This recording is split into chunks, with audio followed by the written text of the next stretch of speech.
नमस्कार मित्रांनो, प्रश्नचिन्हाच्या जागी कोणती संख्या येईल ते विचारलेलं आहे आपल्याला. तर काय लॉजिक वापरलेलं आहे बघा.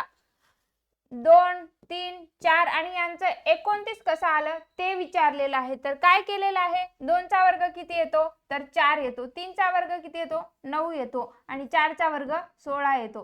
तर यांची काय केलेली आहे तर बेरीज केलेली आहे. 4 + 9 + 16 बरोबर किती येतील तर 29 येतील. मग 5 चा वर्ग किती येईल तर 25 येईल, 6 चा वर्ग 36 येईल आणि 7 चा वर्ग 49 येईल. यांची पण बेरीज करून घ्यायची.